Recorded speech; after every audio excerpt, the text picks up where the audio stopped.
अगं हो आई, मला माहित आहे आज गुड्डीला मुलंवाले बघायला येत आहे. पण आता तू म्हणते की 8च्या गाडीने आणि आता बघ किती 7 वाजले, एका घंट्यात होईल का माझं? नाही बाई, माझं 12 वाजता होईल. हो. अगं आई, तुला समजत नाही का? माझं लग्न झालेलं आहे, मला मुलं आहे, नवरा आहे, सासू आहे. मग काय मी काय उठली की सुटली असं येता येईल का मला माहेरी, तू सांग? अगं मला मुलांचा डबा करायचा आहे, स्वयंपाक आहे, भांडे आहे. आणि तू मला काल का बरं नाही सांगितलं?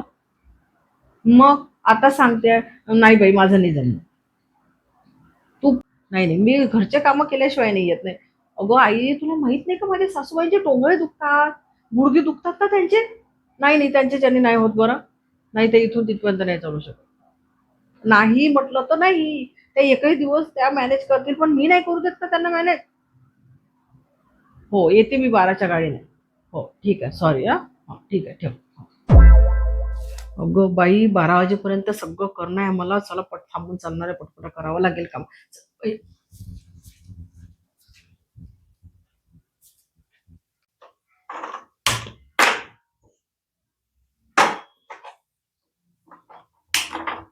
काय ग, कोणाचा फोन होता? अरे आई, काही नाही, राहू द्या. अगं सांगतो खरी, मी ऐकलं सगळं. त्या गुड्डीला पाहायला पाहुणे येऊन राहिले आहे ना. अरे हो, आणि आई मला काय म्हणते आता की 8 वाजता आहे. आता 7:15 वाजले. मी कसं करेल तुम्ही सांगा बरं? मी सांगितलं तिला मी 12च्या अगं बेटा, मी करून घेईन सगळं, जा तू. ते महत्वाचं आहे की नाही. आणि तुझ्या आईचे पण पाय दुखतात, जा तू, मी करून घेईन. आई मला माहित आहे तुमचे पण गुडघे दुखतात, मी जात नाही बरं. मी जाईन 12च्या गाडीने. अगं नाही, जा, मी करून घेईन, जा बरं. अशा कामाला नाही तर मग कधी तर जा. अरे आई, तुम्हाला चक्कर येते मला माहित अगं आहे. बेटा, तू जा लवकर. मी करून घेईन ना, मुलांचे डबे पण करते, स्वयंपाकही करते. जा तू, ते महत्वाचं आहे ना. जा. नक्की जाऊ का हो, मग जा मी? बेटा, जा. मी सांगते ना तुला, जा. बरं मग आई, हे बघा आज ना सॅटरडे आहे आणि मुलांना डब्यात पोळी भाजी नाही द्यायची आहे बरं. एका डब्यात चिवडा आहे, एका डब्यात लाडू आहे. हा? हा. मी उद्या सकाळच्या गाडीने येते पटकन. हा, ठीक आहे बरं, ना? बरं, हा. आणि तुम्ही दोघच जण असल्यामुळे एकच भाजी कर जा. हा, बरं, जास्त ठीक करू आहे, हो, नका. हो. मी लगेच जाते आणि उद्या सकाळच्या गाडीनं परत येते. हो, बरं, ठीक आहे. बरं, हा, हो. आणि काळजी घे जा. हो. आणि पायाची गोळी घे. हो, हो. ठीक आहे. आणि चक्कर आले तर झोपून जा. हो, हो, ठीक जा आहे. तू, हो, जा. मी तयारी करतो. काय काळजी नको करू. अगं सकाळीच गेली ती गावाला, तिच्या बहिणीला पाहायला पाहुणे येणार आहेत म्हणे. सगळं काम माझ्या भरोशावर टाकून चालली गेली. आता मला सगळंच करावं लागते. नाही ग, तशी माझी सून चांगली आहे, तिच्याबद्दल मी काही वाईट साईट ऐकून घेणार नाही. बरं बरं, ठेवते. हा, माझा स्वयंपाक करायचा राहिला अजून. ठेव.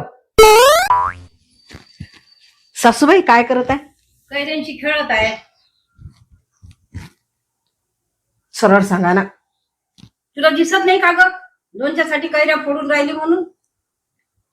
सारखा मी करते. काही नको. मागच्या वर्षी केलं होतं, ती बरणी तशीच पडलेली आहे. काही कोण खाल्लं नाही तुझ्या हातचं लोणचं. हा? अरे असं होते काय की मग ते लोणचं चांगलं नाही झालं म्हणून? चांगलं झालं नसेल म्हणूनच ना पडलेलं आहे तसं. उलट ते लोणचं चांगलं झालं म्हणून कोणी खात नाहीये की ते संपलं नाही पाहिजे म्हणून, पुरलं पाहिजे पूर्ण वर्षभर म्हणून. सारखा मी करते. नाही, काही नको, मीच करते लोणचं. अजिबात नको हात लावू, मी करते. पण सासूबाई काही म्हणा, तुमच्या हातचं लोणचं एक नंबर बनते बरं. आणि मग आता एक काम करा, 2-3 किलो ना जास्त बनवा. माझ्या मैत्रिणींना एवढं आवडते तुमच्या हातचं लोणचं. करा. तुझ्या मैत्रिणी पण तुझ्यासारख्या आहेत खाऊच आहे, मग त्यांना आवडणार नाही तर काय तर. पहा मंडळी, मी करते म्हटलं तर ह्या मला करू देत नाही, आणि तुम्हाला वाटते की मी काही करत नाही. तुम्हीच सांगा आता कोणाकोणाच्या सासू अशा आहेत.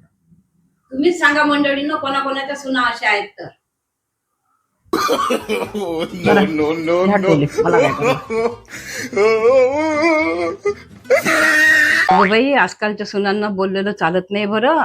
त्यांना पहिलंच तर पोरी मिळत नाही ग. आजकाल मुलीच नाही मिळत आहे. आपल्या मुलांना मिळाल्या तरी कशा तरी. काय बोलतो सुनांना?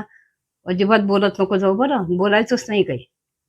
त्यांना करू द्यायचं. शेवटी संसार त्यांचाच आहे, त्यांना संसार करायचा आहे. आपलं काय राहिलं आता? अगं बाई, मी तर माझ्या सुनीला काहीच बोलत नाही, तिच्या मनानं करू देते काही पण.